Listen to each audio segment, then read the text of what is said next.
अनुच्छेद 60 में है राष्ट्रपति द्वारा शपथ या प्रतिज्ञान।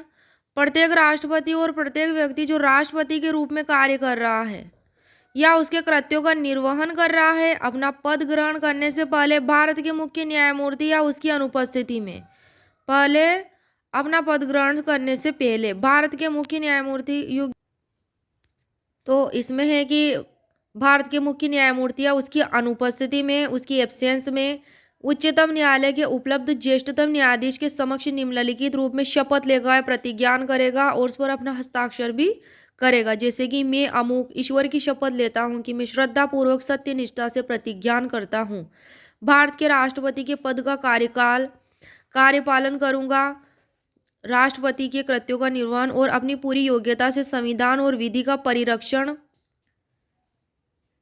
संरक्षण और प्रतिरक्षण करूंगा और मैं भारत की जनता की सेवा और कल्याण में निरत रहूंगा। ऐसी शपथ या प्रतिज्ञान अनुच्छेद 60 में दिया गया है। अब देखते हैं हम अनुच्छेद 61। इसमें राष्ट्रपति पर महाभियोग चलाने की प्रक्रिया। क्लोज फर्स्ट इसमें है कि जब संविधान के अतिक्रमण के लिए राष्ट्रपति पर महाभियोग चलाना हो तब सदन का कोई सदन आरोप लगाएगा। कौन लगाएगा? सदन का कोई सा भी सदन। सेकंड क्लोज में है कि ऐसा कोई आरोप तब तक नहीं लगाया जाएगा जब तक कि सब क्लोज का में है कि ऐसा आरोप लगाने की प्रस्तावना किसी ऐसे संकल्प में अंतर्विष्ट नहीं है जो कम से कम 14 डेज तक की ऐसी लिखित सूचना के दिए जाने के बाद प्रस्तावित किया गया है जिस पर उस सदन की कुल सदस्य संख्या के कम से कम 1/4 सदस्यों ने हस्ताक्षर करके उस संकल्प को प्रस्तावित करने का अपना आशय प्रकट किया है। और ख में है उस सदन की कुल सदस्य संख्या के कम से कम 2/3 बहुमत द्वारा ऐसा संकल्प पारित नहीं किया गया है। तो इसमें 2/3 बहुमत द्वारा संकल्प आएगा, कुल सदस्य संख्या कम से कम 2/3 बहुमत। और क में है कि कुल सदस्य संख्या के कम से कम 1/4 सदस्यों ने हस्ताक्षर करके संकल्प को प्रस्तावित करने का आशय प्रकट किया है। थर्ड क्लोज में है कि जब आरोप संसद के किसी सदन द्वारा इस प्रकार लगाया गया है तब दूसरा सदन उस आरोप का अन्वेषण करेगा या कराएगा और ऐसे अन्वेषण में उपस्थित होने का अपना प्रतिनिधित्व कराने का राष्ट्रपति को अधिकार होगा। जो भी संसद में किसी भी सदन के द्वारा क्या है कि आरोप लगाया गया है तो दूसरा सदन आरोप का क्या करेगा? इन्वेस्टिगेशन करेगा, अन्वेषण करेगा और ऐसे अन्वेषण में उपस्थित होने का और अपना प्रतिनिधित्व कराने का राष्ट्रपति को क्या होगा? अधिकार होगा। अब आ जाते हैं फोर्थ क्लोज पर कि यदि अन्वेषण के परिणाम स्वरूप यह घोषित करने वाला संकल्प कि राष्ट्रपति के विरुद्ध लगाया गया आरोप सिद्ध हो गया है, प्रूफ हो गया है, तो आरोप का अन्वेषण करने या कराने वाले सदन की कुल सदस्य संख्या के कम से कम 2/3 बहुमत द्वारा पारित कर दिया जाता है। तो ऐसे संकल्प का प्रभाव उसके इस प्रकार पारित किए जाने की तारीख से राष्ट्रपति को उसके पद से हटाना होगा। अब आ जाते हैं अनुच्छेद 62 पर 62। इसमें है राष्ट्रपति के पद में रिक्ति को भरने के लिए निर्वाचन करने का समय और आकस्मिक रिक्ति को भरने के लिए निर्वाचित व्यक्ति की पदावधि। ठीक है। अब आ जाते हैं क्लोज फर्स्ट पर राष्ट्रपति की पदावधि की समाप्ति से हुई रिक्ति को भरने के लिए निर्वाचन पदावधि की समाप्ति से पहले ही पूर्ण कर लिया जाएगा, पहले ही। अब आ जाते हैं सेकंड क्लोज पर राष्ट्रपति की मृत्यु पर त्याग या पद से हटाए जाने पर, मृत्यु पर त्याग या पद से हटाए जाने पर या अन्य कारण से हुई उसके पद में रिक्ति को भरने के लिए निर्वाचन रिक्ति होने की तारीख के पश्चात यथाशीघ्र और प्रत्येक दशा में 6 मास बीतने से पहले किया जाएगा। और रिक्ति को भरने के लिए निर्वाचित व्यक्ति अनुच्छेद 56 के उपबंधों के अधीन रहते हुए अपने पद ग्रहण की तारीख से 5 वर्ष की पूरी अवधि तक पद धारण करने का क्या होगा? हकदार होगा। अब है अनुच्छेद 63 63 भारत का उपराष्ट्रपति। इसमें भारत का एक उपराष्ट्रपति होगा, एक बात दी गई है। अब आ जाते हैं अनुच्छेद 64 64 उपराष्ट्रपति का राज्यसभा का पदेन सभापति होना, एक्स ऑफिशियो चेयरमैन। इसमें दिया गया है कि उपराष्ट्रपति राज्यसभा का पदेन सभापति होगा और अन्य कोई भी लाभ का पद धारण नहीं करेगा। अब इसी धारा में परंतु भी दिया गया है कि परंतु जिस किसी अवधि के दौरान उपराष्ट्रपति अनुच्छेद 65 के अधीन राष्ट्रपति के रूप में कार्य करता है या राष्ट्रपति के कृत्यों का निर्वहन करता है, उस अवधि के दौरान वह राज्यसभा के सभापति के पद के कर्तव्यों का पालन नहीं करेगा। कब नहीं करेगा?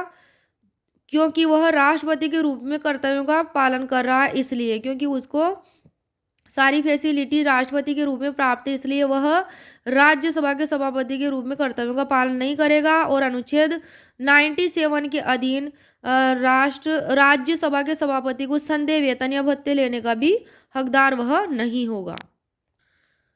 अब आ जाते हैं अनुच्छेद 65 पर। राष्ट्रपति के पद में आकस्मिक रिक्ति के दौरान या उसकी अनुपस्थिति में उपराष्ट्रपति का राष्ट्रपति के रूप में कार्य करना या उसके कृत्यों का निर्वहन।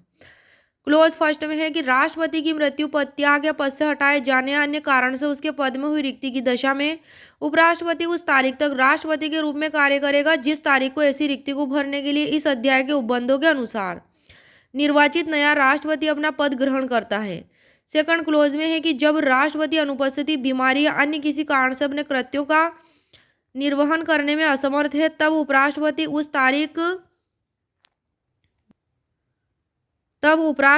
तारीख तक उसके कृत्यों का निर्वहन करेगा जिस तारीख